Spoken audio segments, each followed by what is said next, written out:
Oh, Okay. yeah. What were you going to say? Are there No, any no, no-go zones? I'll give the warning on the podcast. Yeah, it's fine. It's fine. Wow. Yeah. Okay. That's salacious. I'm going to keep that No, in, it's maybe. not. I promise it isn't. It's Okay. fine. All right. Well, here we go. Hello and welcome to Test Pattern, a podcast about people and their relationship with movies. I'm Angus Truskett, and each episode I'm joined by someone that I admire to talk all things film and get to know them through the movies that have shaped them. Today, I'm joined by Elfy Scott, journalist, presenter, author, and self-proclaimed big child on the internet, which is very endearing, and I endorse that wholeheartedly.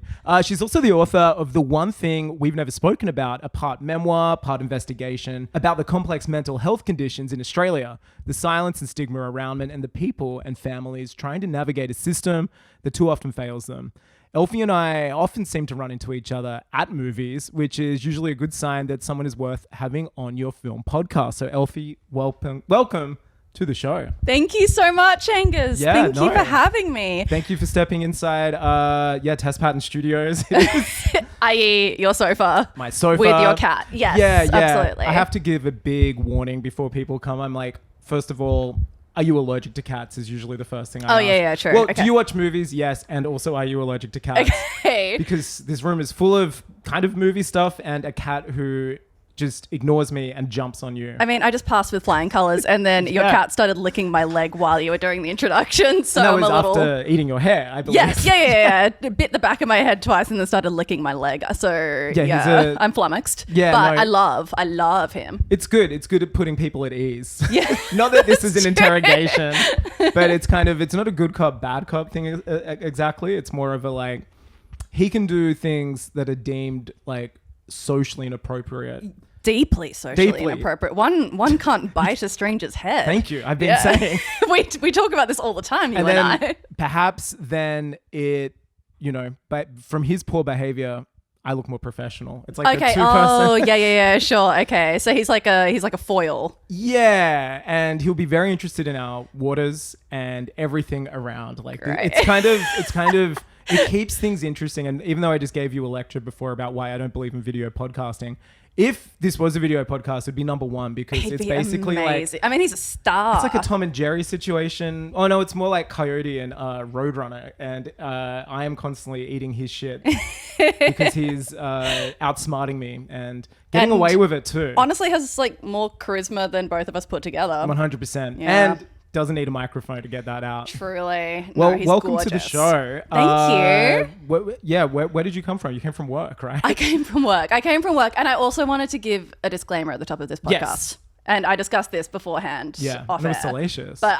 it sounded salacious, but it's not. My disclaimer for this podcast is that I don't remember the names of any movies that I Great. watch. And so what I'll be doing for the vast majority of this conversation is vaguely describing movies to you and then hoping that you understand what I'm talking about. Yeah, normally that is like a role I fulfill outside of this show. But I've been listening to other episodes of this podcast and you have people who have like encyclopedic knowledge of the movies they watch. And I'm like, how are they doing this? I read books and I don't remember what happened in them. Yeah, well, maybe by the end of this, you'll acquire the skills to recall. I don't know. No promises. Or I'll just be really impressed by maybe you. Rio's just my secret producer who's actually pulling up every bit of information. Yeah. A la, Joe Rogan's producer, Jamie, and just putting on a big screen for us to take in. That's exactly what's He's the happening. puppet master. Yes, he's definitely not just trying to drink out of our water glasses. Absolutely not. No. So work, you came from work. Where is work at the moment? Because you were somebody who, you were freelance, have been freelance, you jump around. I jump around so much. In many screens, in many, you've been at many places. Where was today? So I work most days in a newsroom. So at the moment,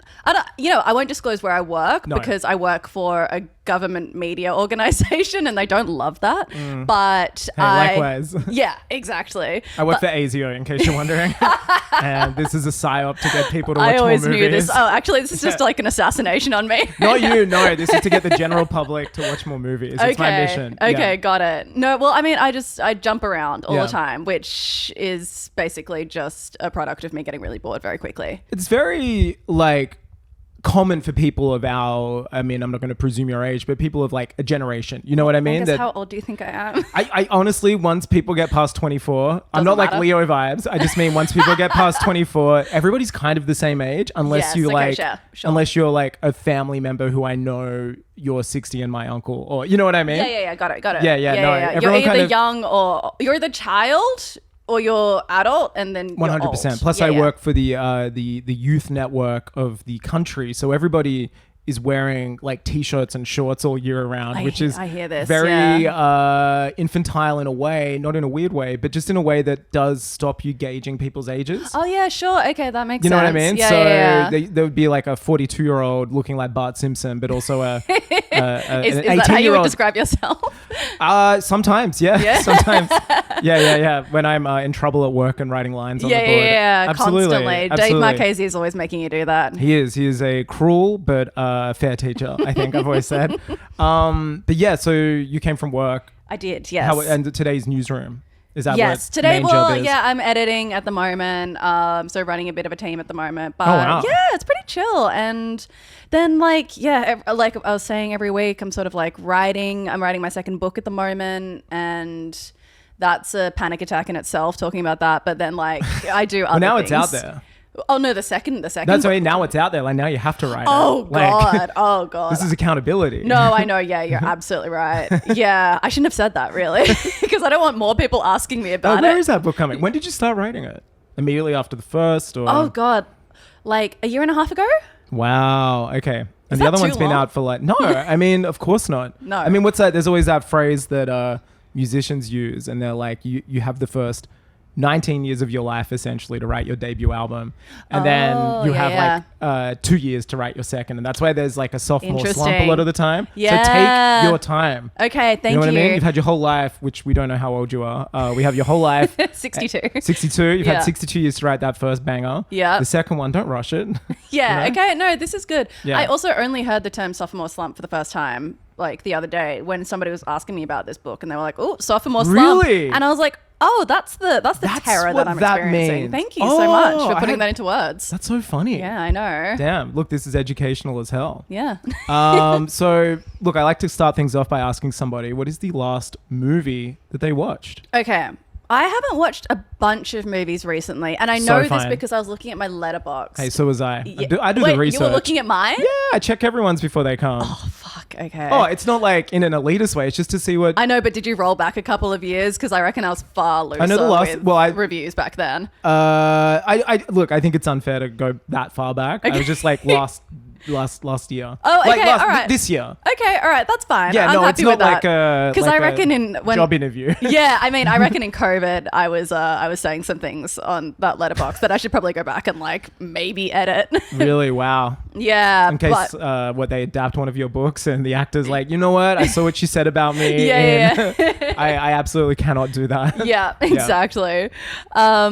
Wait. Oh, so the last movie that I watched. Yeah. Well, I haven't actually finished it because I would say like is it a movie? I'm watching the Ken Burns baseball series at the moment. I would say Ken Burns is a very cinematic filmmaker. Yeah. Okay. Good. I think so for sure. Documentary counts as movie. 100%. No. Yes. And you don't want Ken Burns to. I mean, look, Ken Burns doesn't do anything slow.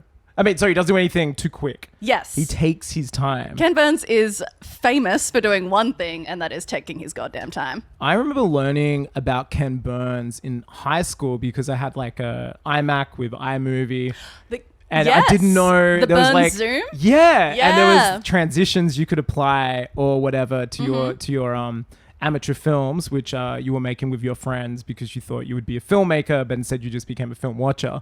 But and I was like, what is the Ken Burns effect? And then years later, I think it was like Vietnam War or Civil War, like one of his tomes on American culture, as he is known to do. I was like, that's it. He gets photos and just pans around them because he's telling stories about people that didn't have iPhones to film things, you know? Yeah. And look, we respect it, and it feels good to watch a Ken Burns documentary 100%. as well. So this is baseball. Is this one of his more recent ones, or is this an older one? I have not seen baseball. Okay, let's see when it was. Yeah, let's have a look. Let's just like do a quick Google on this one. I am actually not sure. And to be fair, I think there's like quite a few episodes in this thing. Oh, hell yeah. I think we're on like episode 3 at the moment. And they're meaty, right? They are meaty. And does this have anything to do with your extracurricular activities? We've recently gotten very into baseball. This was 1994. Damn, okay. Yeah, so it's quite old. But okay, so it's got 19 episodes totaling around... Sorry, 9 episodes totaling around 18 hours.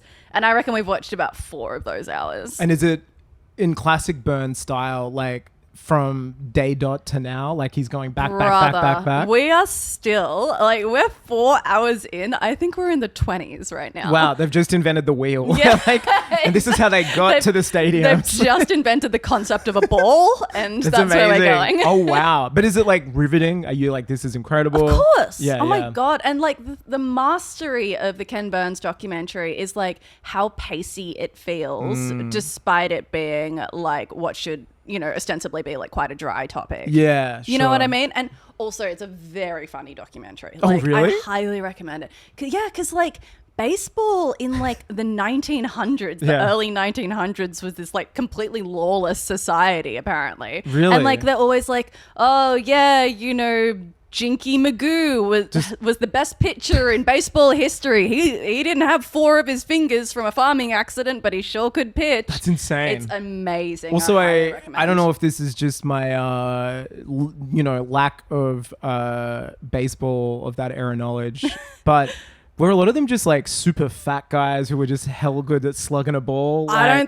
don't think they had the unfit resources to become fat. Right? Yeah, of course, depression. Yeah, it was like war. full depression era, I guess. I mean, it's not even a professional sport yet. Like, it's like farmers being like towed into cities, insane. and then like they don't even have fields for like the vast majority of what I've seen so far. It's just a bunch of men standing on grass, that's like crazy. around the pitch. Yeah, it's incredible. So you play baseball at the moment, a I social play competition? Baseball in heavy quotation marks. Yeah, sure. Like the way I do podcasting and heavy in my studio. Look, I think you're well ahead in your podcasting career compared to my baseball career. We will find out soon. Now what came first, the Ken Burns documentary or the signing up to social sport? The signing up to social sport. Yeah. So we've been into baseball, my partner and I, for a while now. We love, I think it's the best spectator sport by so far. I've only seen a game once, and it was with a mutual friend that we were talking about earlier. In Japan.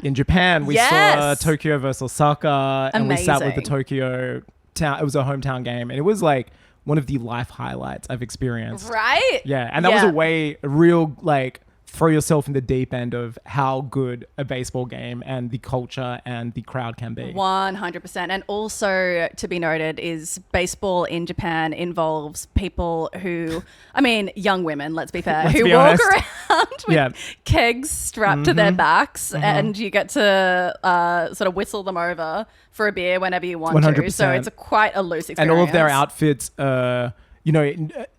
all the women work for different breweries. Like they don't work for them, but it's like, and so their outfit, you'll be like Asahi girl. It's crazy. Get over here. Yeah, and that poor woman that day probably thought she was like doing a table read for a new J drama or like like a modeling thing. And it's like, no, you are serving drunk guys beer all day. Not only are you doing that, but you are schlepping up and down this stadium with a 40-kilo. They look like a Ghostbuster kind of like they have this kind of hose coming out of it. That unbelievable. I mean, like the strength of those thighs. They could break a body. 100% more impressive than the feet of the men and FEAT, not the FEET, but I'm sure those feet are good too. You know? Yeah. So agreed. Is baseball season still is it still going on, or are you wrapped? No, baseball season. I think there's like 3 social seasons in a year. It's a social. It's sport. quite social.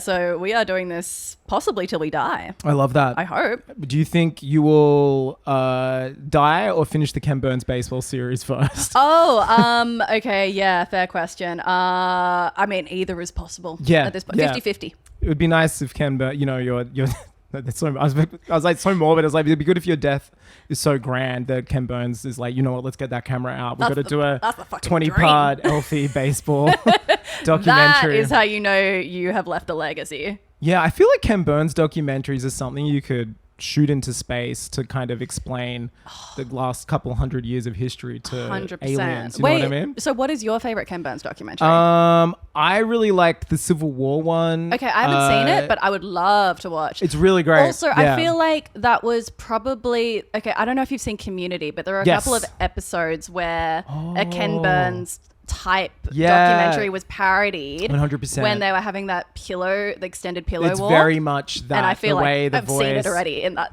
I believe that is the one that is being parodied. Okay. I've also seen the Vietnam War one, which is also excellent. Oh, okay. All right. I'm not a war guy, but those two are just like such fascinating L's in a way of American history. This is a That's how he pitched it too. He was like, these are the best L's. 100%. This is an anti-slavery podcast. So, Civil War, very important in that regard. But yeah, just kind of like these two very interesting parts of American military history where they just kind of, they were big L's, especially Vietnam. Like they totally, they lost that shit. They didn't do so well in that one. They didn't do too well in that one. They didn't do too well. Where I think the baseball one, very well. Baseball, yeah, that's true. That has been a triumph. And also we watched the this is the like one of the nichest ones that exist, but we watched, it was like a 6-part series on the American buffalo. Oh, like the animal, like the water buffalo type thing. Like the bison. Oh, the bison. Like what's known as the bison. But yeah, sure. Yeah. And it's kind of like a bigger cowish type figure with horns. It is indeed. It's like a woolly cow. Yeah. And I've heard of that one. Is that one sick? Yeah, it's freaking sick. So it's all about how basically like the first colonialists they wiped the bison off the face. Again, another L. Another big L. Yeah. I'm starting to think this guy has a few things he wants to critique about a certain United States that he finds himself in. But a W for the bison in the end. Really? That's a good story. Oh, okay. Well, please no spoilers. Yeah, but I'm sorry. Yeah. Wow, that sounds it. No, I highly recommend Vietnam War. Okay. And, all right. When I next have 250 hours to spare, 100%. I'll do both of those. And Vietnam War, very famously, the first war that was kind of televised. So there's a lot of there's a lot of moving images, which is very different. Have to do the zoom. No, very different for Ken Burns. He's kind of not on autopilot, but it's him kind of. That's like the advent of color or sound for films for him. You know what I mean? He's like, damn, these photos be moving. Yeah, it's crazy. Right. Do you have a film that you've watched more than any other? Like something that, I don't know, something that you've just watched over and over since you were a kid, or something that you know? Yeah. Yeah. Okay. So I do have an answer to this question, but I don't think I've seen it probably in like 15 years. Okay. But it was a movie that when I was a kid, I think probably racked up like 50, 60 watches on this thing. That's very that's a considerable number. I know every single beat of this movie. Have you seen Anastasia? No, but that is the animated film, right? Yes. So based off the Russian literature. Based off the Russian legend of the Princess Anastasia during the Russian Revolution. And so it was like the non-Disney movie. I do know it. I can see it in my head. I worked at a video store, so I'm very much like... you worked at the video store? Was it just me walking in and out? Yeah. I was like, she's come back for Anastasia. yeah. No, and so I can like have this recall of covers and stuff because much of my teenagehood was compiling them alphabetically and putting them on shelves. So got it. Okay. I do have like a kind of great recall for that stuff, so I can see the cover in my head. Nice. But I can't see what's inside. I've never seen it. You can't see inside? Okay. Well, no. I think you should. Yeah. Much like the American Buffalo, I think you should watch Anastasia. Sure. It's a really good movie. Also, like the reason that I think I watched it a lot is because like I am a bit of a like singy gal, so I like a sing. And she swings and sings. I swing and I sing. The bat. Yeah. Yeah. No. Not relationship wise. No. Rio. Despite what your cat thinks. Yeah. No, it's an incredible musical. It's really good. Incredible. I'm looking at it now. Okay, so it's got Meg Ryan as the adult America's Anastasia. Sweetheart, Meg Ryan. Yeah, not only America's sweetheart in that, but then also America's youngest sweetheart, Kirsten Dunst, plays the younger Anastasia. Kiki Dunst. We got Kiki Dunst up in this. Kiki's in the mix. That's crazy. We got a John Cusack. I know. Kelsey Grammer, Christopher Lloyd. Man, it's a stacked movie. Angela Lansbury. This is crazy. It's a really good movie. Also, like... Don Bluth. So Don Bluth made it. He is one of the goats of animation. Oh, is he? Yeah, he did like The Secret of Nim, Land Before Time. He did Land Before Time. Yeah, which was a very formative text for my childhood. Yeah, sure. I'm sensing the type of heart that is involved with this production. Yeah, interesting. Okay, because Land Before Time, maybe they do share a certain magical quality to them. I mean, yeah, dinosaurs famously don't talk, and I'd say that's magic. You know, that's that's a version of magic. Famously don't talk. Well, I wasn't First thing there. we learn about dinosaurs. Yeah, that's what they tell us. So what's Anastasia about? Okay, so yeah, Anastasia is, all right, basically during the Russian Revolution, King, I want to get this right actually. Russian Revolution, let's look this up. So this is you said like a legend in a way. Is this kind of like how King Arthur is a legend for like English kind of culture, like it didn't happen? Yeah, well, I guess in a little way, but like it was based on history. Okay. So basically during the... Yeah, I'm no Ken Burns, you know what I mean? I haven't got that history down pat. Yeah, I don't have this either. There hasn't been a Russian Ken Burns, so I don't know jack shit about this.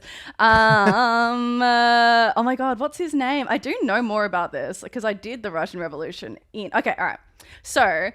basically what happened was there was this violent revolution that overthrew Nicholas II and the Romanov family. The Romanovs, of course. The Romanovs. Okay. And the Romanovs had many, many daughters, I believe. And Anastasia was one of the daughters.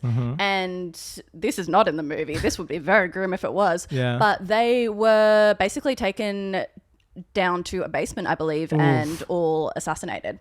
All the daughters. Like, yeah, the family was just like massacred. Oh, the whole family. Whole family was massacred. And I believe that the Anastasia legend comes from the fact that like they couldn't find her body or at least they couldn't distinguish the body of the youngest daughter. Ugh. And so people believed that Anastasia lived on. Anyway, in this movie that doesn't exactly go into that, Anastasia lives.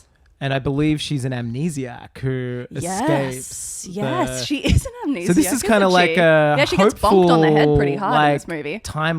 Alternate timeline. Yeah, that's so fascinating. So she's like she's like a symbol of hope, I guess, for the Russian people. For the Russian people, which yeah. So were they royal? That you said they're like a royal family. They're royal family. So she was like the lost princess, and in this movie, the grandma, for some reason, is at only this point making a plea to try and find this lost granddaughter. Interesting. And so the con man, who is played by John Cusack. Really? Yeah. You know, I have a friend called John Cusack, and it's not that actor. You have a friend called John Cusack? Yeah. That's literally insane. It's crazy. Yeah.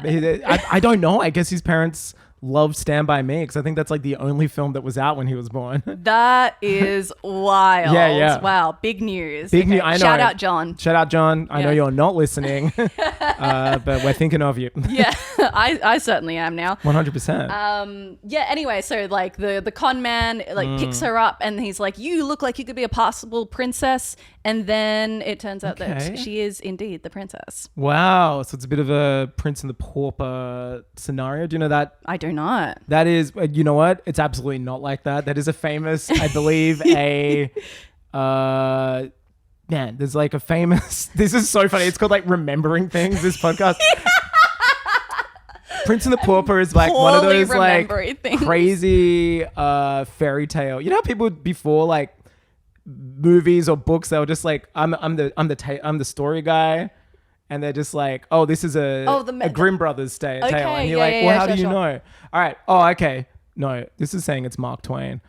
Yeah, I'm like, you know the story. Man, all right. Prince and the Pauper is a Mark Twain book about a poor person in a town and a prince who look identical and trade parts because the prince is All right. Okay. You know what? He's like, damn, I can't go outside my ivory tower. And the pauper's like, I'm so poor, I want to get in there. And they switcheroo. Yeah. It's kind of like The Parent Trap, actually. Is a more... okay. Yeah. Famously, that's what The Parent Trap is based on Mark Twain's Mark Twain's Ken Burns take of The Prince and the Pauper.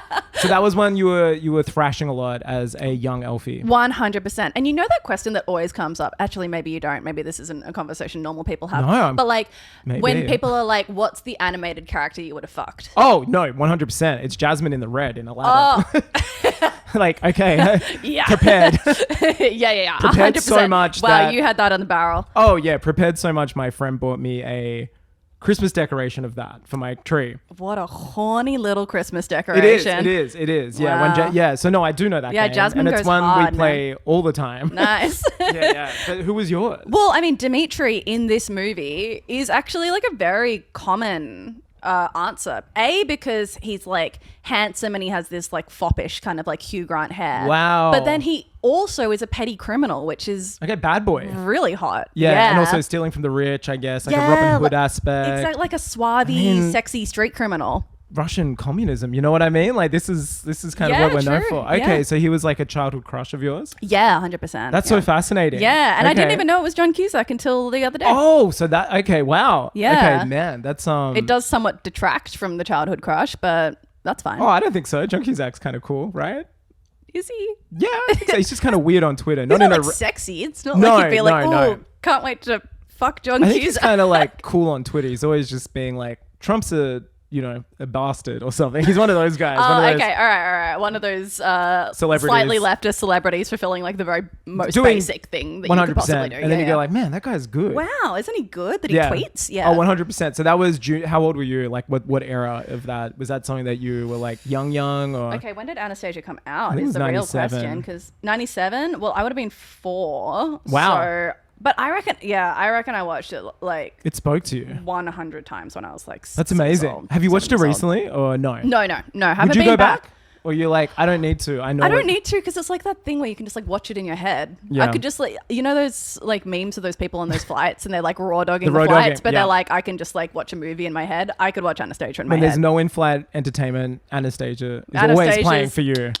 Yeah, so it's a musical as well. Yeah. Wow. She's gorgeous. Okay, so I just actually saw then that there is a musical of Anastasia in Sydney at the moment. Hometown of this podcast. What is... So what's the funniest thing about that? What? I heard the ad for that the other day and I was like, if only I'd gotten to audition. Really? Wow. I am in no way musically theatre trained, no, but you I have was the like, passion I of was fucking prepped. Are you going to go? Are you going to, or is it? Although, what would it do to me? You know, when you hear a soundtrack so many times and then you hear like a new interpretation of it that it doesn't quite feel right. Yeah. I think the magic is. That happened with The movie. Lion King for me and how they did the new one that wasn't live action, but was live action. Sure. And you're like, this isn't the same. Like the other ones are imprinted in my skull. But yeah, crazy. You can't recreate that. A lot of great recs so far. Ken Burns Baseball, Anastasia. I really like it. They're very good answers so far. All right. And I remember the titles, which is so far unusual. 2 for 2. 2 for 2. 2 for 2. So that was younger self. Was there like a movie you watched a lot? Well, you know what? Where did you grow up? Like, where's home? Where was home? Like North Shore of Sydney. Okay. Like deep suburban, like bushy Sydney. Gotcha. Bushy Sydney. Okay, cool. Was there is there a film that reminds you of home? Not really. Because I feel like, A, you don't see Sydney on film a lot anyway. And like B, you don't see like boring suburban Sydney on film. So I feel like, I mean, the only thing I can think of that would have reminded me of home are like movies that I watched a lot. Right. In my living room. Family stuff, like people sitting around, siblings. Yeah. And so I would say like the things that remind me of that place are like ones that we had like on repeat. So like, for example, when I was a kid, like Cabaret. Oh, wow. Weirdly was like the family movie. So you were a musical family, not just a musical. I guess so, but like that's not... It doesn't feel right to say that because it's not like we're all like razzle dazzle or anything, but like we were into it. Yeah. Like Cabaret was definitely up there. That's amazing. So the family would gather around and watch like a wackadoo. Yeah. Cabaret. Yeah. Which is, I mean, it's a fucking strange movie if you watch it's strange. Again. Yeah. But good strange. Yeah. Formative, surreal, kind of like Bob Fosse. Yeah. We love Foss. We love some Foss. And then like, what else would have reminded me of that place? Like I remember watching Pan's Labyrinth very clearly with my friends when we were like kids. Yeah, because that was like 2006. Yeah. So you would have been like early tweens or something. Yes, and I remember watching it when we were like 14, 15, like a couple of times in my living room as well. That would have blown like your minds. Blew our freaking minds off. Yeah. I mean, it's one of those movies that I've seen only once in a cinema and like it is still so imprinted on me. Just how I felt watching it, how it looked, the sound, the little girl. Like, it's incredible. It's incredible. It's really disturbing. Yeah. It's really upsetting. Oh, 100%. And it speaks about like something that's like so real as well. Like Spanish Civil War. Not Ken Burns. No Ken Burns. No but Ken another Burns. Civil War. There are many. There are many. Star Wars is technically a Civil War. You know, like they're everywhere. Oh, yeah. I guess so. Yeah, true. It's they're everywhere. Civil Wars everywhere for those with the eyes to see. You know what I mean? That's the beautiful thing about them. But Pan's Labyrinth is Yeah, and I guess it reminds me a little bit of that as well because my house is like kind of weird and spooky. Was it really? Was that because of where it was? It's like actually in the like bush? deep bush at night is spooky. So yeah, like that is I feel spooky. like Pan's Labyrinth has that kind of like spooky. Oh, feeling. 100%. Yeah. Are your family still there? Is it a place you still visit? Or Yeah, and I still don't like it. Really? Yeah, it's spooky yucky. I don't like That's to stay crazy. there. Yeah. Okay. Wow. I didn't have a spooky house, but there were movies that definitely scared me, but I liked being scared. Like it kind of would excite me. Are you a horror man? I wouldn't say I'm a horror man, but I am. I don't know why I pretended not to be. I was like, wait, what am I saying? No, I really like horror. I think, I don't know. I think horror movies are so fun because I'm like a roller coaster person. I'm like, let's get scared. Let's have fun, the old fashioned way. But there's something I love about horror because they're just like, here is an idea I have and I will stretch it over 90 minutes and with no budget. But you just kind of, it's such a simple idea and they're just the smaller, I don't know. There's something cool. Like you can have big grand horror, but like, it's just the idea. And it's kind of, I love that about it. They're so simple. It's just such a genre. You kind of commit to so many things that are not, part of reality or realistic, and you just accept it if it's done convincingly well. 100%. And I feel like that it still has the magic of the industry within that as well, right? Because like horror movies are also sort of almost uniquely the movies where they can make them for very little budgets because of their like so it's like a great testing strong. Ground for first time filmmakers, and then they can make millions of dollars. Well, we're seeing this now with Obsession and Backrooms out this week. I haven't seen them yet. Very excited. Yeah, so they're both made by guys under 25. Crazy. One's 19 when he shot it, Backrooms. Kane Parsons, the other is Curry Barker, and he is 25 with Obsession. Wow. And the guys that kind of transitioned from YouTube to this is their first film. That's incredible. And it's kind of like a really exciting pipeline, and now I'm sure they have like people knocking on their doors, figuratively offering them any IP or anything they want. But I just love that. It's exactly what you said. It's like this great kind of low risk, low money, and it's just, I love it. Okay, all right. Yeah, I know, but Obsession is kind of, that's like the best movie I've seen recently. Ooh, Loved okay. it. Spooky Yuki? Kind of, but also not so much. It's like, in the 2010s and kind of 2020s trend of elevated horror. Okay. Thinking like a Hereditary or Midsummer, where it's like very conceptual. Okay. So this is like a guy makes a wish for a friend of his who he's madly in love with, who doesn't reciprocate the feeling, to be in love with him, and then it's basically like a monkey's paw, like be careful what you wish for, and she becomes obsessed with him. Got it. It's kind of cool because it plays with the those roles Michael Cera always had in the 2010s, like the meek nerdy guy that's like, oh, I never get the girl. It really critiques that. Okay. Where it's just like the nice guy so like isn't incel adjacent. 100%. Okay. And you're kind of like, well, the nice guy isn't necessarily the meek little nice guy because he kind of They never are, baby. Never. And this woman, the lead woman, played by Indy Navarrete, is incredible because she's playing this devoted person.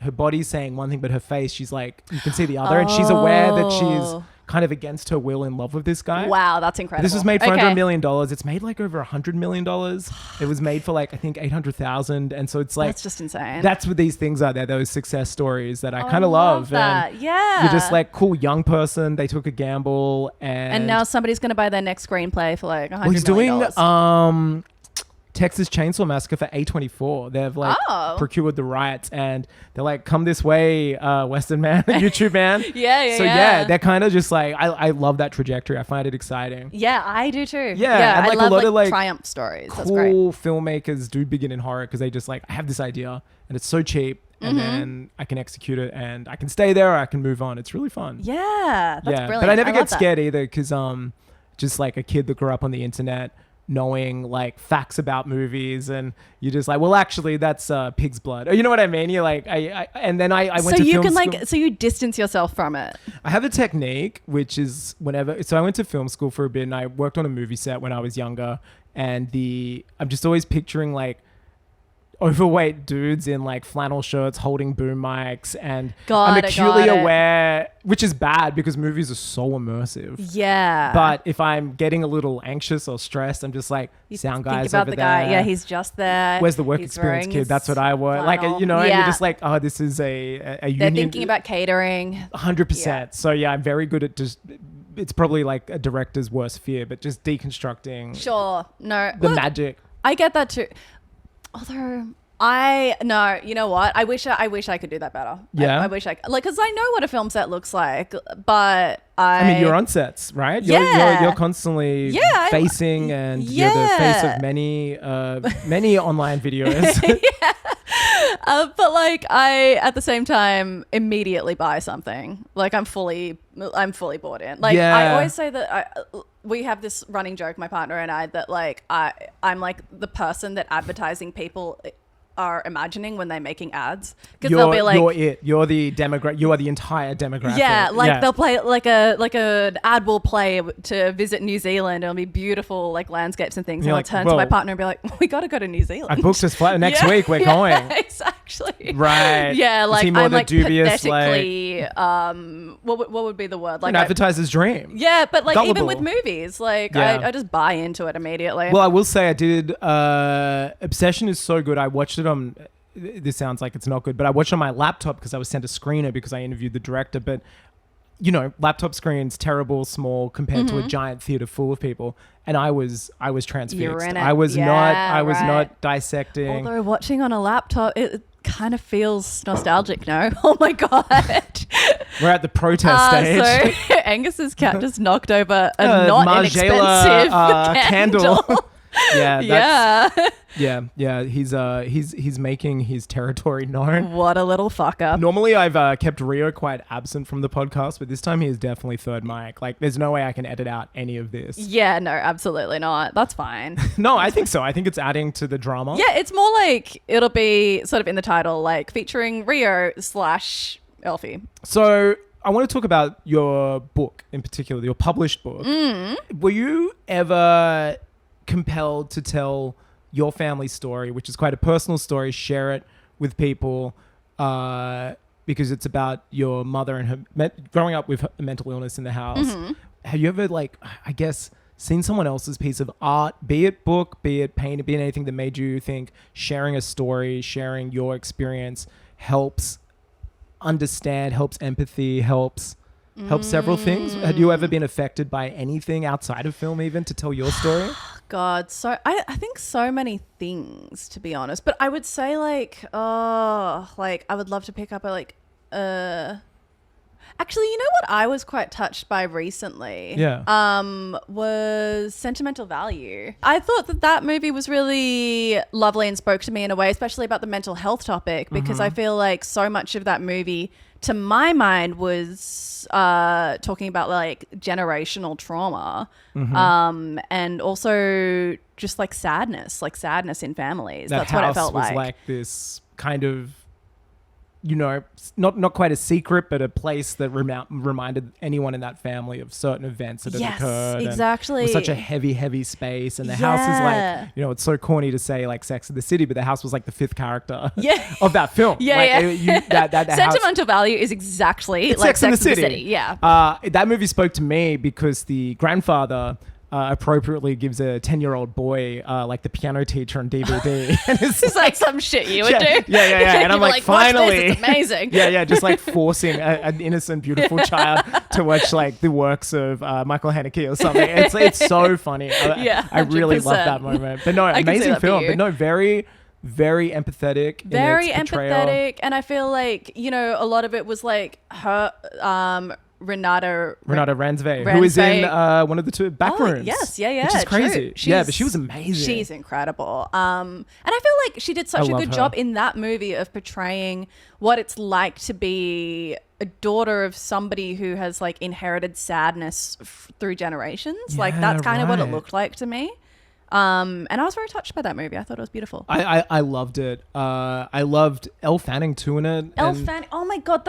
Which is such I think constantly about her attempting to do that scene. The accent. But he's not happy with the scene and she's crying and it's like technically beautiful acting. And I'm like, that is so masterful to be able to do like 2 layers of acting while acting. Yes. It's like it was like this meta third layer. It's like I am being this person. I am Elle Fanning playing a character. Exactly. What a remarkable thing to be able to do. 100%. I think that film it's definitely not it's definitely not underrated, but I do think more people need to see it. Yeah, and I feel like because everybody loved The Worst Woman in the World. Yeah. Is that what it's called? Yeah. Worst Person in the World. Worst Person in the World. Yeah. Told you I wouldn't remember the names. Very of sexy. things. That was very interesting. It's a female-led movie. Renate Rensbe, once again. Yeah, no, great. Yeah. I preferred this to that film. I agree. Not a lot of people said that, but really? I agree. It spoke to me more. Maybe because I have too been the worst person in the world. Oh, and so sure. movie is very easy to see. Like, oh yeah, I was... Worst person in the world I love in the way that I also love Frances Ha, where I was like, oh yeah, I was a loser that knew nothing in my 20s. And I certainly tried to pretend to be an adult with the older people in my life, like colleagues or... But I think that's a universal experience. It is. I think that's what that movie captures so well. Yeah, and it is like it's like flicking back through teenage photos and being like, oh, I can't believe I did that to my hair. You know what I mean? Like it makes me, it gives me that pang of, oh, why did I think that was a cool earring to get? Or like throw this relationship away or like act this certain way. Yeah, no, it's amazing. I love it. But it's like the perfect, worst person in the world is like the perfect, like, oh, I'm a loser in my 20s, but and everyone's wrong. I'm actually right about everything. And I just want to wring my younger self's neck and be like, just don't talk and just listen to people. They actually know things. No, you can't tell that to somebody in their 20s. No, you have to go through it. Yeah, yeah. And now look, you have to be a dick at some point. Were you like that in your 20s? I was such a dick. You know what I realized a little while ago was that I really think I only developed like a frontal lobe maybe 2 years ago. I think I'm with you on that. Not for your frontal lobe, but for mine. I'm like, oh, I actually like who I am for the first time. Yeah. Maybe like 2 or 3 years. What a wacky feeling, right? Yeah. And I'm like, damn, this is what it feels like to back yourself. I know. I was like, oh, fuck, am I competent? It's crazy. Jesus. What happened? Was it some mass psychosis that was unveiled or something or prepared? I don't know. I was just in the kitchen. No, I feel it too. I think I just came online. Yeah, it's nice. Maybe a little, delayed. Maybe I was delayed, like a late bloomer in self-confidence. And brain-wise. 100%. Yeah. No, I love Sentimental Value. Also, there is a shot of a rare, like, Lego... at the end when he's filming the movie and the daughter's in the film. Yeah. And there's a kid playing the kid. Mm-hmm. There's like... this is very funny. There's like my eye just darted to it. There's like a built Star Wars Lego set in the background, which is just kind of perfect set dressing because of course that kid would have it, but then it also once again pulled me out of the film. And I was like, oh, interesting. So who would have to make that? Yeah. I was just like, oh wow, that's quite an expensive set. I wonder in this movie whether the son or the does he have a job or just a mom, was it a birthday present? But no, Sentimental Value, huge recommend, 2 thumbs up. Very empathetic film. Beautiful film. More empathy in film sometimes, I think. Yeah. I have empathy for the Jackass films. I think those guys really bring themselves. You have no idea what you've tapped into here. Oh, you a Jackass head? I am the biggest Jackass head. Really? I don't even... This is like not scripted, by the way. I don't know why That's crazy. I said that. I was just thinking about empathy and the wow. empathy I feel. I don't post about Jackass a lot because I feel like it would reflect poorly on my public Oh, you totally image. Should. But it's genius. It's like Buster Keaton. It's like Charlie. You know what I mean? It's literally incredible. Yeah. Are you excited for the...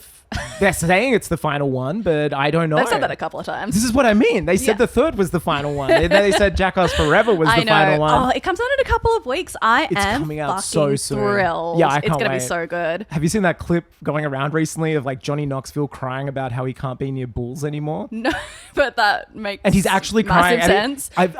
He's like torn up and he's like, yeah, the saddest thing is I can't be near bulls. Well, he lost a testicle, right? Was it 4, the last one? Where he got like flung up in the air. Yeah, maybe he lost a testicle. I know that he had like kind of a pretty significant spinal injury from that one. That's right. It was like neck and spinal. It's that one where he like painted himself onto the background. That's right. And then he's in the pen or whatever. Yes. And the bull discovers him and like literally like flips him Yeah, like via the he horn. lands really badly on the back of his neck in that one. So I think it was like quite a maybe it was like a Rolling Stone video interview. Where did we start talking about Jackass? Because that Empathy. is amazing. Oh my god! I don't know why. I was like, for some reason, I was feeling, and I didn't mean You're this like, who do I ironically. empathize with? No, I think Johnny they're very Knoxville. empathetic films because you're just seeing. Yeah, true. I guess so. I think there's this is taking a crazy turn, but you're seeing, there's something very ritualistic about men, generally heterosexual men, getting together, just getting a little naked and hurting each other to impress one another. It's not for like the call of the wild or for the for mating purposes. It's just like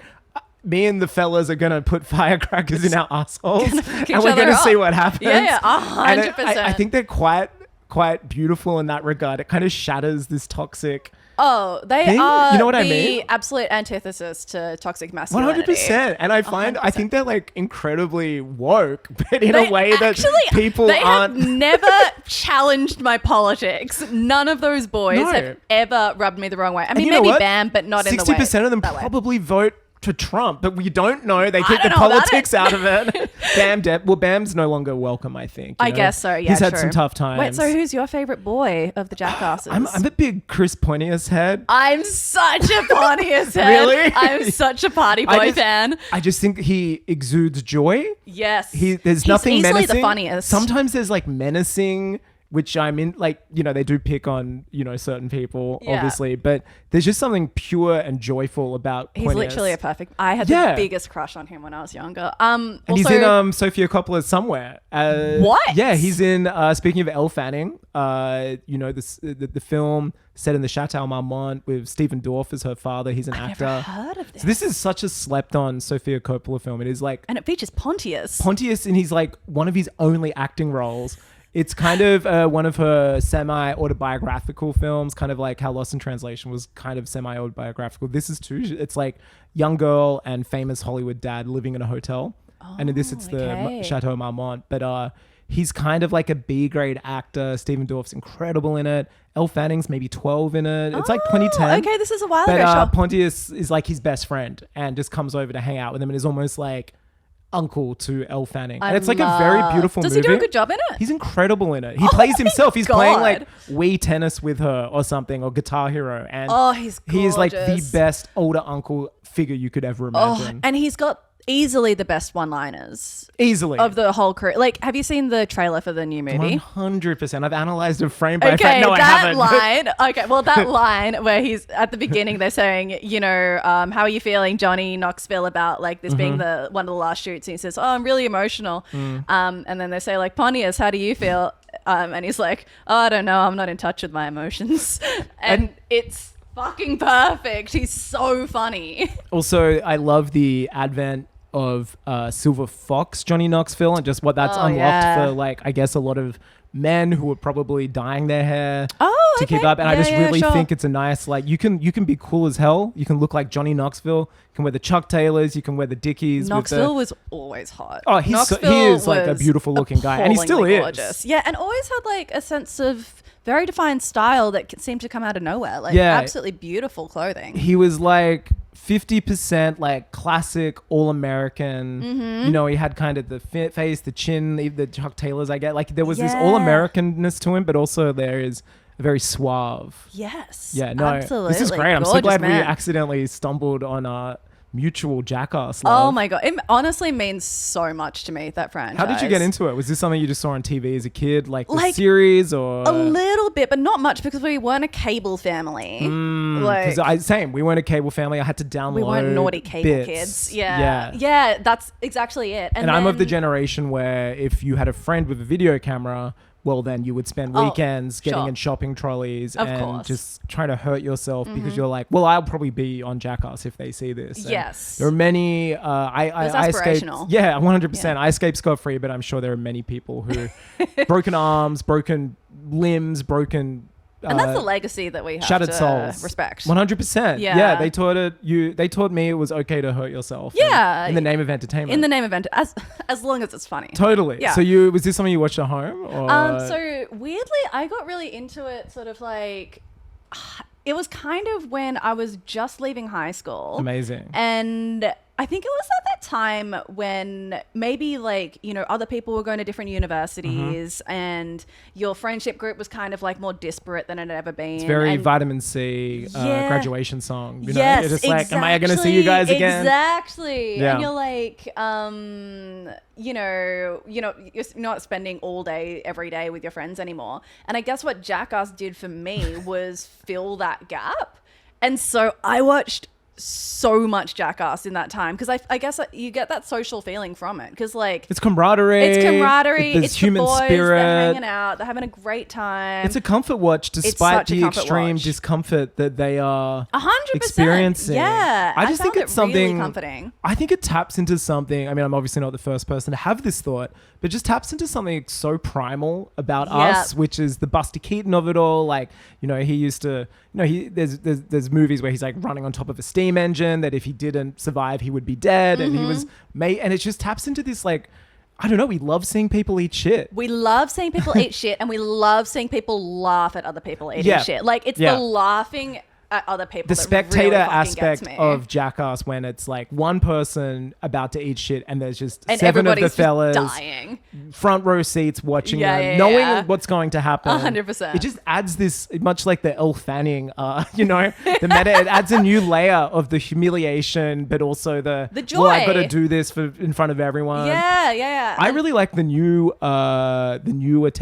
Jackass members too. I thought it was cool that they mixed the old and the young. Yeah. I think it's very touching. I hope it's very touching. I hope this isn't the last time, despite the fact it could be. It really does mean a lot to me. It's really sad. I think it should only end. I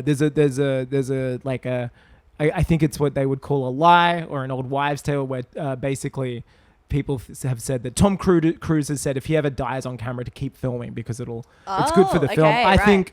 You know, and I'm not a member of the Jackass posse. I would imagine they already have that in their contracts. But I just think that's when they should end. Okay. Keep going until. Yes, yeah. Every one of them. Which is a big ask. Yeah. But it's also, they have set a precedent. Yes. Like, it is rude to kind of say, keep making movies until you die. And I understand there's a limit on human physical toll. Human life, yes. Yeah, but you know, they all seem pretty clean now. Like Steve-O's got these lovely new teeth. Pontius is keeping it tight. That Pontius guy could is probably aged, I'd say, after Knoxville the Best. Like those two guys, they look great. they're doing it well. They look gorgeous. No, also, have you seen the spin-offs? I have seen CKY. Okay. And I've seen some of the band, Viva La Band, but they don't do it for me. I need the crew. Well, but no, I've seen have you seen Wild Boys? Yes, the Pontius and Steve-O vehicle. And they travel they go to Australia. They go to that one is fantastic. That's possibly the best. Whichever TV show genius that's ever been said Jackass, but travel entertainment. Fucking I was like, glorious. That's they're in their Bourdain era. 100%. It is their no reservations, but it's their. I can't think of a pun that goes with that. I don't know. It's just no reservations. It's just no reservations. That's it. Yeah, no. You look much like the Bourdain film. A figure who is now being turned into the subject of a biopic. I wouldn't say no to a tell-all Jackass biopic. You know what I mean? God, yeah, I know. I thought about this a little while ago. I was like, what if I pitched like writing the tell-all book? For Jackass? Yeah. Oh my God. I think that's amazing. I would fucking love to do that. Could you imagine that? Spending like 3 years of your life just spending chunks of time with the fellas. Years to that. If I could spend time with the fellas, I'd do basically anything. It is remarkable that they don't exude toxicity. You know what I mean? Like there's something, I don't know what the formula they've cracked. I know. It's so fascinating. Yeah, it's amazing. Shit, I hope we get invited to the premiere. I mean... If someone from Paramount, please, is listening. If you are listening, also know that I want to do the Q&A. I could do the Q&A. Yeah, I think it's good to have not a fella do the Q&A. You know what I mean? Get me in there. I think it's good to show the diversity of the audience that they've procured. Sure. Damn, I'm so locked on this discussion of Jackass. How long have we been talking about Jackass? Let's keep going. Yeah. So you were a former Tumblr kid. Yeah. I was doing my research. Wow, Not that I wasn't on your Tumblr, but I was reading. I highly hope it doesn't exist. Yeah, I think. Whatever. Is it still around? Tumblr's still around, isn't it? Is it? I heard it was having a resurgence, but I think this might be its second or third resurgence. Yeah, sure. Also, people love to say that things are having the resurgence. They do. It never happens. No, this is true. It's a willing, if anything. Was there a film that you think defines your Tumblr era? Not yours personally, but that was such a site where GIFs were posted. Oh, yeah. Is there a film that comes to mind to Baby, you? when I say it, you're going to be like, 100%. Obviously. That was Tumblr. That was just in fact, the movie could have just been called Tumblr, the movie. Virgin Suicides by Sofia Coppola. I mean, say no more. We have evoked Sophia's name a few times this episode. But that film was born to be gift, right? 100%. Born to be gift, born to be blogged. Like, you a fan of the film? I love that movie. I loved that incredible movie. Yeah, incredible Coming out the movie. gate with that one, like that's her first film. It's insane. Speaking of that was Kiki her Dunst first as well. movie ever. Yeah. She had a short film before. I forget the name right now, but that was her first feature film. Wow. And it is Trip Fontaine, one of the great fictional names. Fontaine, baby. One of the great fictional names. I know. Well, I loved the book as well. Yes, by Jeffrey Eugenides. Yeah. I have read that. It's an amazing book. It's a great book. She stayed very true to the spirit of the text. She did. And while adding some I don't know, like, it is always hard when you've read something, and not hard, but it's so cool to see someone go, okay, this is what this looks like in my interpretation. Yeah. And it's never going to line up. Totally. But she really just nailed a living, breathing town or place. 100%. I love that film. That film is that's a rewatchable movie. one for me. Like, I can throw that on once a year at least. 100%. I mean, it's very dark. It's incredible. Obviously, it's a dark movie, but it captures something. That bit where, is it Cecilia, the youngest one? Mm-hmm. That's probably not the right name. I think it is. Oh, really? Okay. Yeah, I think so. That bit where she's talking to the therapist, and the therapist Doctor, is you've never been a... Doctor, clearly you've never been a 14-year-old girl. Yeah. How many times has that been reblogged? I mean... Yeah, no, that is the perfect answer. Yeah, it's amazing. Damn. What a perfect movie. Also, the score. I was about to say, Air, the soundtrack, one of the goats, Playground Love. Music video is amazing with the gum, I think, is singing or something. Yeah. I was listening to Moon Safari recently, their first album.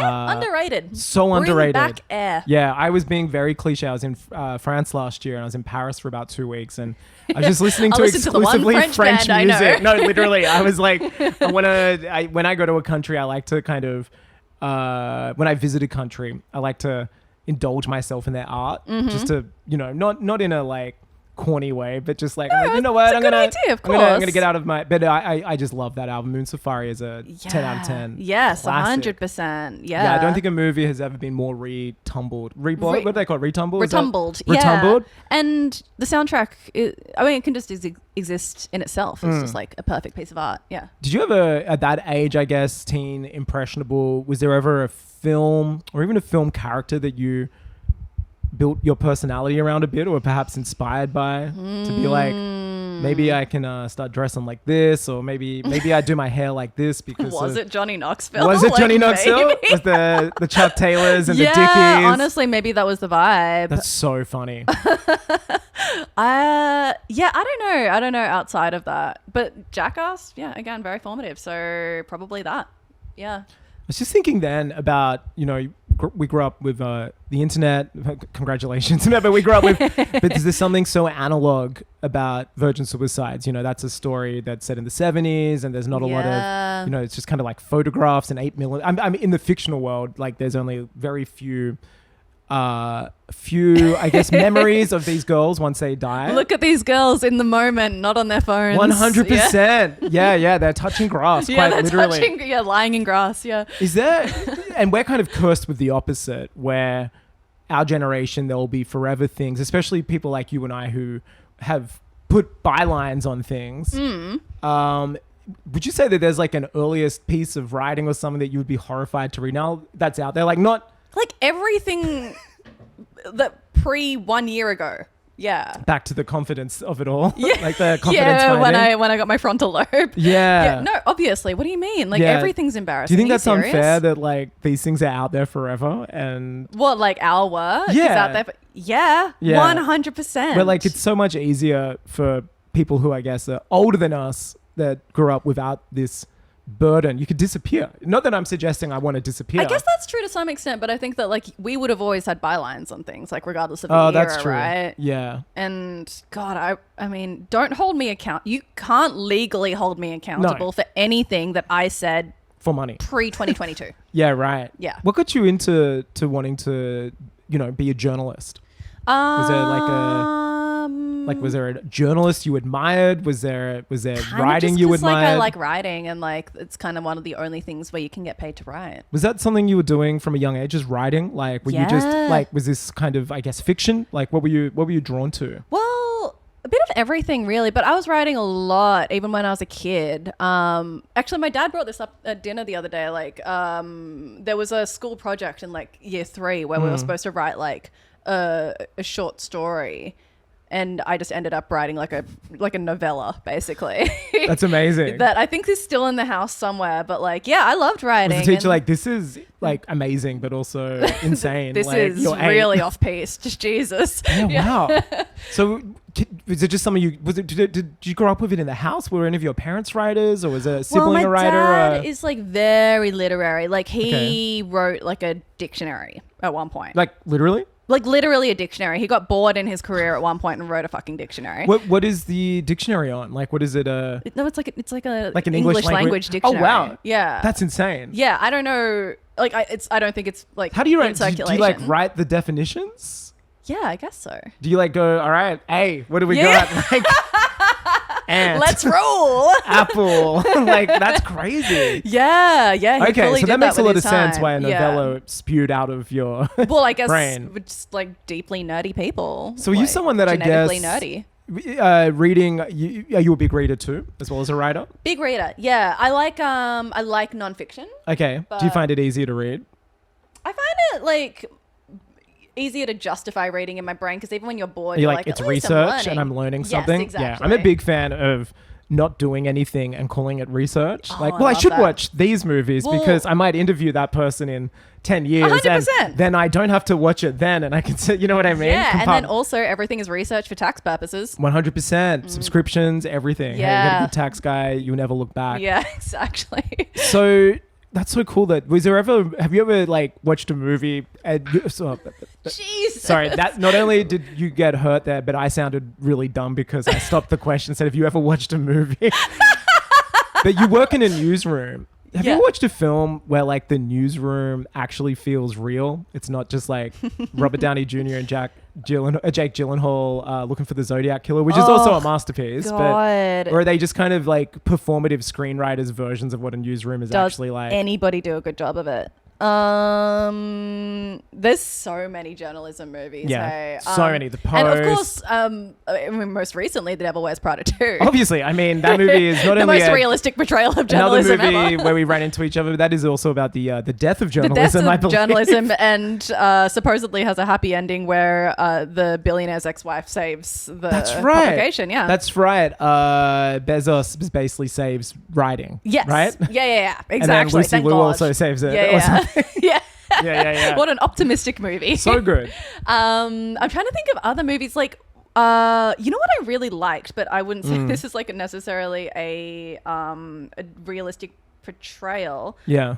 Isn't it called The News? Isn't there a movie called Newsroom? The Newsroom? Yeah, there's a movie called Newsroom. Newsroom, and it is, who was it written by? There's an Albert Brooks? Yeah, there's an Albert Brooks Newsroom. Yeah, I love that movie. Yeah, that movie's a great. movie. I watched that actually on a flight last year. Yes. Wait, is it called News? No, it's not, is it? No, we're absolutely butchering. What are we doing right now? Albert Brooks. Albert Brooks news movie. I bet you it's got a... What the hell is it called? Broadcast News. Broadcast News. Fucking hell. Okay. Yeah. No, it is Broadcast News and it is Albert Brooks. So we were like 99% of the way there. There was just a suffix. Yes. Yeah. Sorry, there's a prefix. There was a whole different whatever word. it is. Yeah. And who is Holly Hunter? Holly Hunter is so good at that We got a bit of a movie. love triangle in that one, I recall. What a fun movie. I loved that. Yeah. Newsrooms before the internet, where I guess things were like less I thought you meant there was a movie called The Internet for a second. I was like, I can't Google that. I can't talk about that one. Yeah, I always think about that band, The Internet. Do you remember there's that like R&B band with Sid? No, I didn't. There's a band called The Internet. They're like an offshoot of some members of Odd Future. Oh, okay, which, got it. You know, Jasper, who was in Jackass 4 in the upcoming one, also a member of Odd Future. So oh, yeah. Callback. Nice. Yeah, they contain multitudes. But yeah, the worst band to Google. Right. Yeah, no, just I like can imagine. The Internet, music. And you're like, what the this is insane. These people do not care about SEO. Yes, yeah. Which is something you care about now in a newsroom, in a modern newsroom. It's like that that stupid ass joke in Peep Show where he's like, I'm gonna call my band various artists or whatever it is. Superhands, is that a Superhandsism or is that a jazz? I think it's a jazz. Yeah. Isn't it various artists? Anyway, dumb. One of the best ever do at Peep Show. Yeah, truly. Something has aged so well. Yeah, unbelievable. Unlike Jackass, probably quite like the guys that aren't about camaraderie. The boys aren't having fun. They're not having fun at all. The they are getting hurt. aren't having a good time. Oh, they're getting hurt. Yeah. And they're eating dogs and doing all sort of stunts, but they are not having fun. No. But a very formative text. Yeah, absolutely. Me too.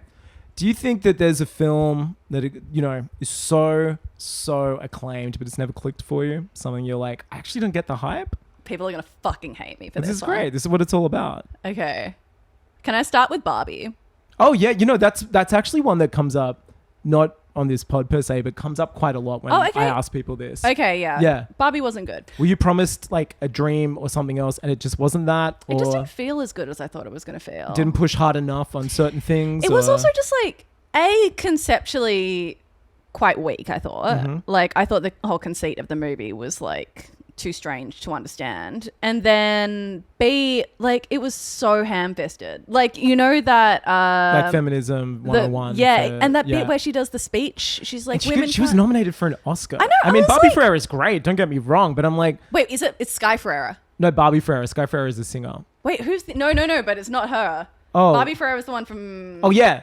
No, I'm such a... There is no research going on today. Guys, full disclosure, I was up to 2 a.m. doing an interview, so I'm on no sleep. Wait, what is her name? It's something Ferreira. It is somebody Ferreira, but which... wait, I said her name's Barbie Ferreira because the movie's called Barbie. America Ferreira, Jesus. I said Barbie because it's called Barbie, the movie. It's called Barbie? Oh yeah, you know Barbie? You know Barbie Robbie, who's in that film. And Barbie Robbie. You know Barbie Robbie and Barbie Gosling. Everyone in that movie is just Barbie something. Barbie? You know Ken Gosling. America Ferreira's. Well, I mean, that feminist speech, like... Yes, agree with obviously everything that's said in it, but I found ham-fisted. I found it ham-fisted, and actually, now that I'm thinking about it, it might be because I think I have a bit of an aversion to like Noah Baumbach scripts, because also I would say in Marriage Story, just thinking about it, there is also an equally ham-fisted monologue given by Laura Dern as the lawyer, where she's talking about how women can't lawyer, win. right? Yeah. Okay. Do you remember that? I do. And I don't like either of those monologues. And she won actually the Best Supporting Actress for that role. That's so interesting. But America didn't. People like it, so there's clearly a scheme I'm wrong. going on. There's but I don't like that. There's a Baumbach penned pipeline to these women getting supporting actress. Yeah. For true. For their ham-fisted monologues. Because they write those together. Well, they wrote Barbie together. They wrote Barbie together. But was Greta involved in Marriage Story? I don't think so. He did get divorced and married Greta Gerwig. So in a way, she was. In a way, in an autobiographical sense, she was very much involved. Yes. Yeah. Fair point. Yeah, right. So that one was you just like, nah, not for me. Yeah, not for me. But this is the actually violent one, which I appreciate that people won't like me for. Yeah. I don't understand Before Sunrise. Yeah. Okay. You know, only watched that for the first time recently. Okay. What did you think? I just thought it was like, it was a chill film. Okay. And that's but it didn't like, I wasn't like, well, you know what? I haven't watched the next two.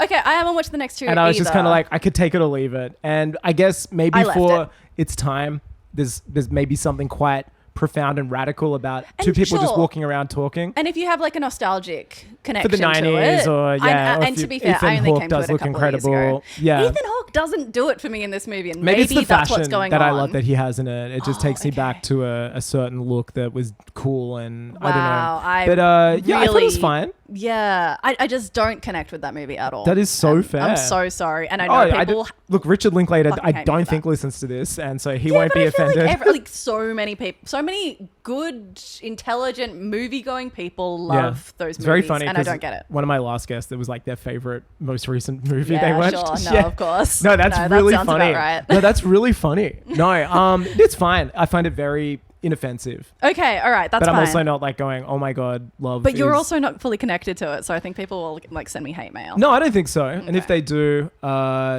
shame on them. I think you've won them with the Jackass of it all, though.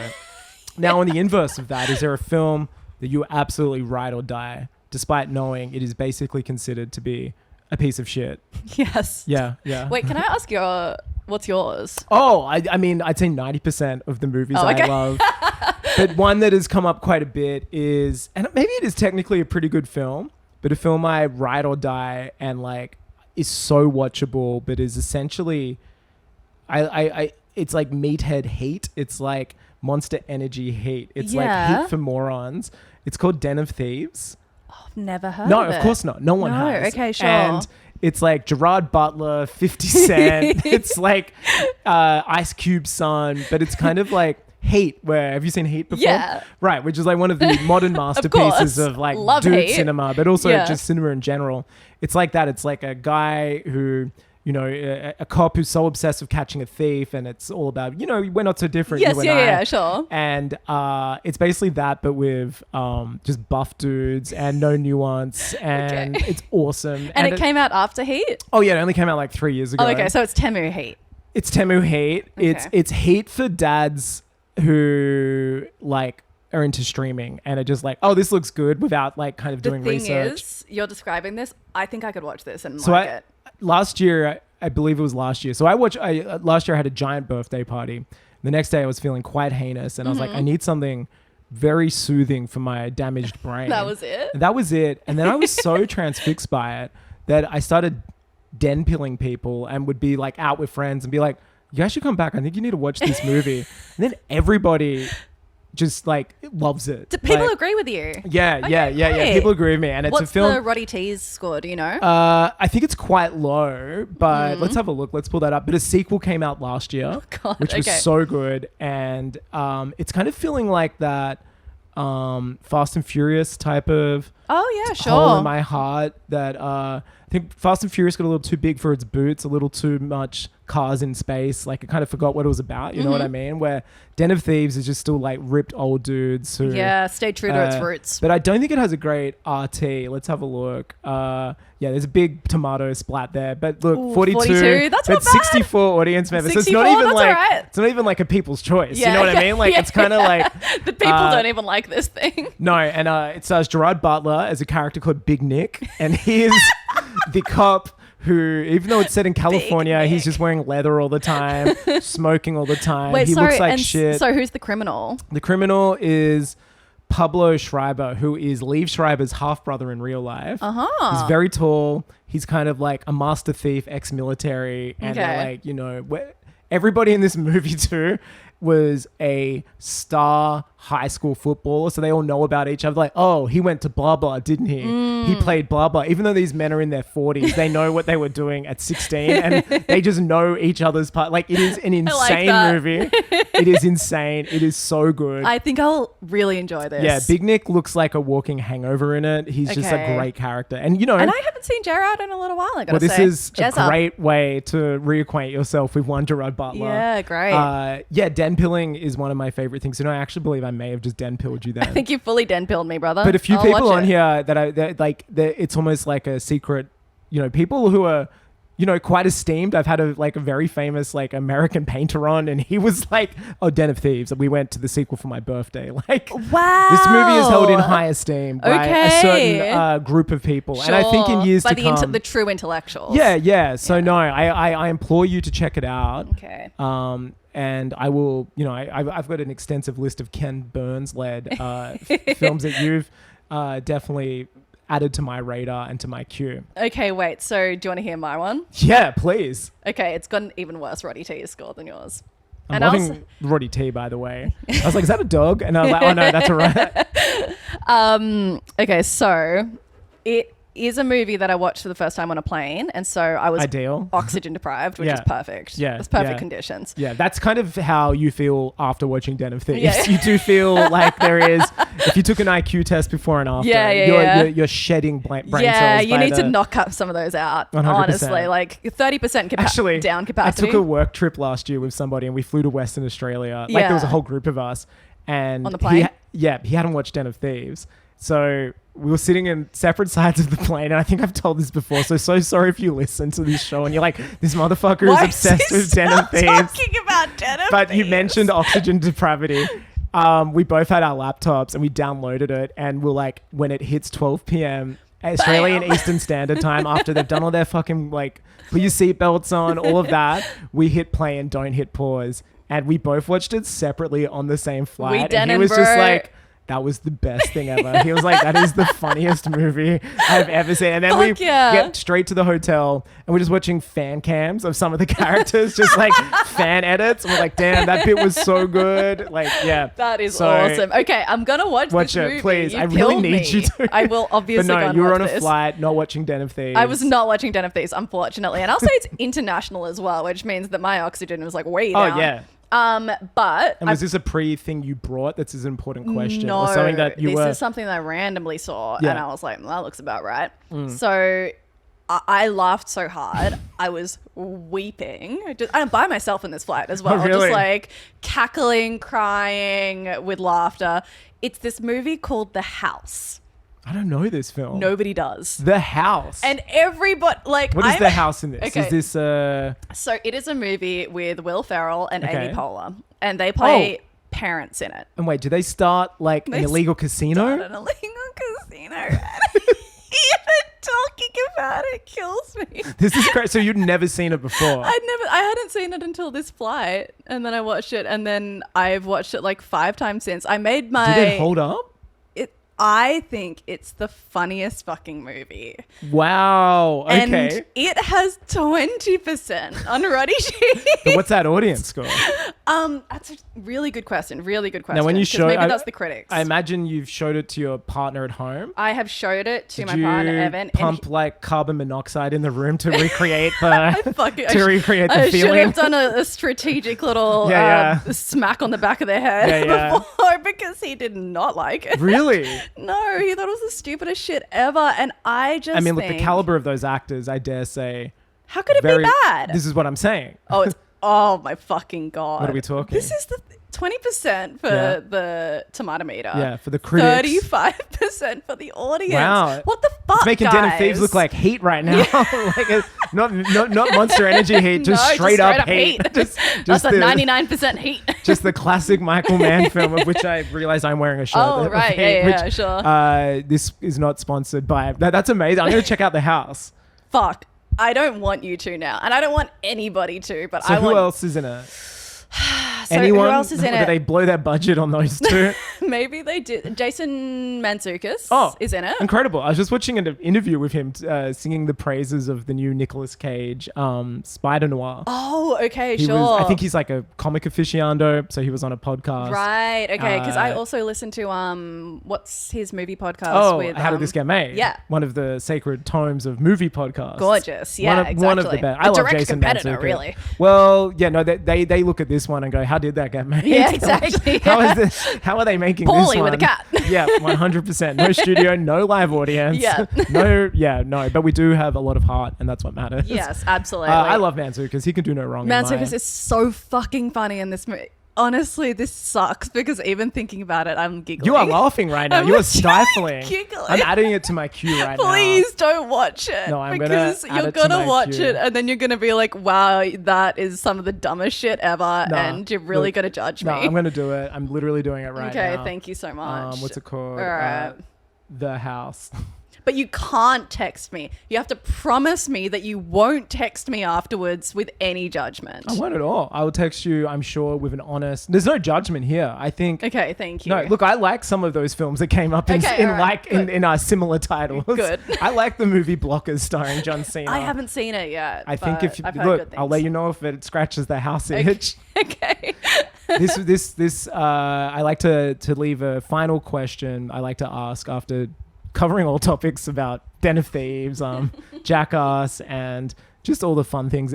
Ken Burns. See, this is what I mean. You never know what you're going to get. You never know. You never know. Yeah, and I'm people always... contain multitudes. I know. And I just think it paints a really interesting portrait of somebody. Like, interesting. Yeah. But no, I would love to know. And I already know it's not Devil Wears Prada 2. What was the last movie that you saw that reminded you why you love the movies in general?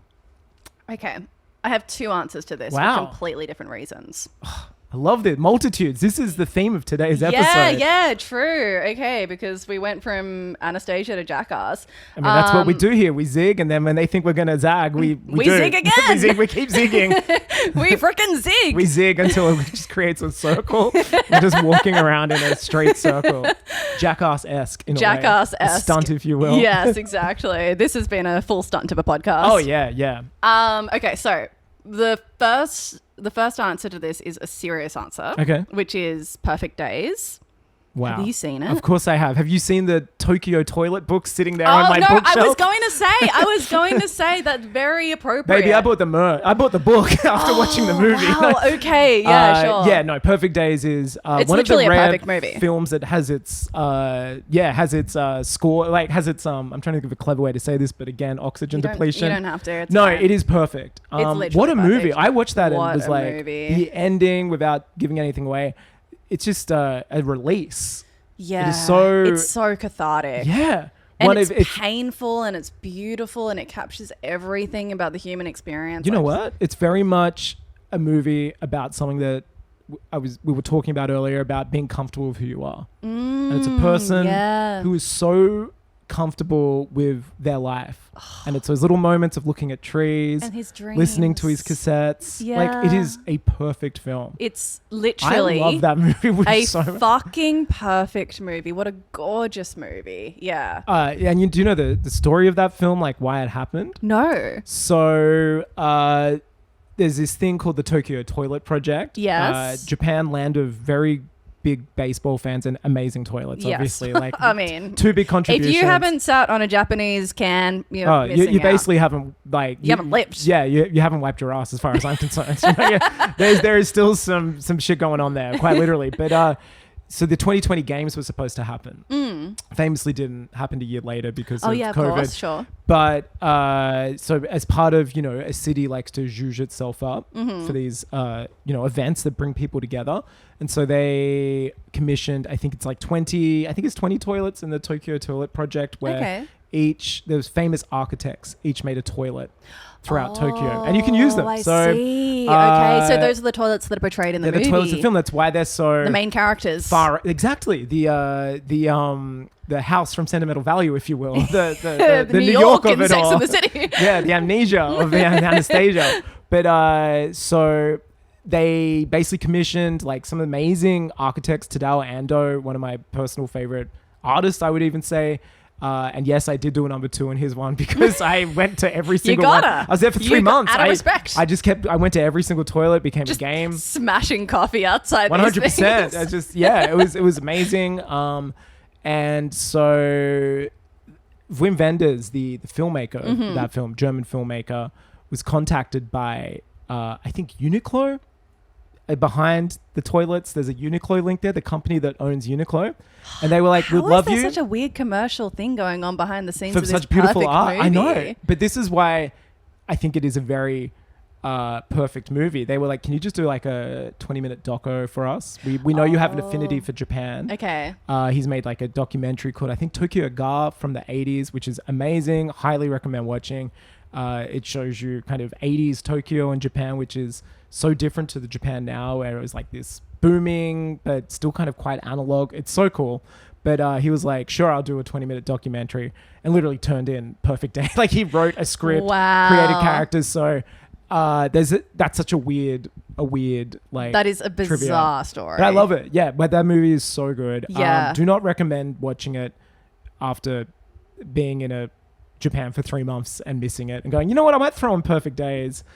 because you will not be having a perfect day because you'll be saying, you'll why am I cry. here? Why am I here in bad toilets? Of course. Why am I here in bad public toilets and I'm not there using good public toilets and being content with my life? What are we all doing with our lives? And we could be using nice, clean toilets. I love that actor as well, the lead actor. Oh my God. Have you seen What a Cure? remarkable performance as well. Oh, incredible performance.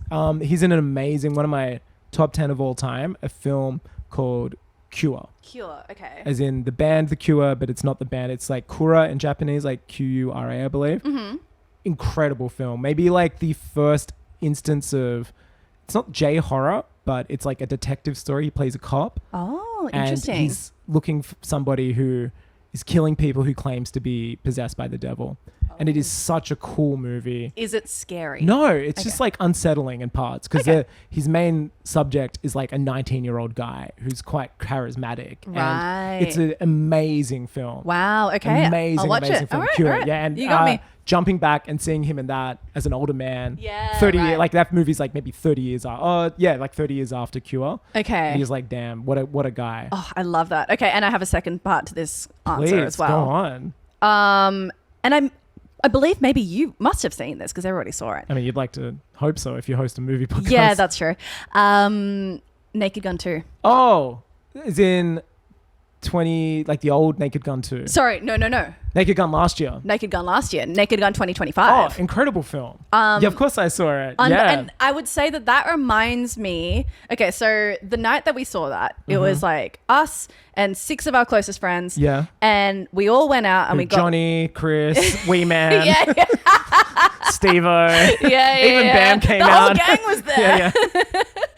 Yeah. And we all went out and we had dinner and we got like a good buzz on. Like I would say like 4 wines. Perfect. Which is like the perfect amount. And Yeah. then we went to the cinema and we all like laugh cried together, like screamed at this movie. So good. And Liam like I Neeson. think that's the perfect theater experience. Yeah, you're in there. You've basically signed a 90-minute contract with the filmmaker to Akiva, to laugh for 90 minutes, have a good time, and be on your way. And he bloody delivered. He did. I'm so was glad that so movie good. existed. It felt like something like a spoof comedy, perhaps in the era of like online sketch comedy and TikTok, and maybe there wasn't a place for a long form, or like maybe what's the point of a long form spoof? But it just proved, this is so funny, my cat is enamored with there's a television screensaver right now of like I guess like Alaska or something. Wow, you gotta take him to the winters of the north. Look at that cat. He's just like staring at it like wow, that's crazy. But nuts. yeah, it just proved that there is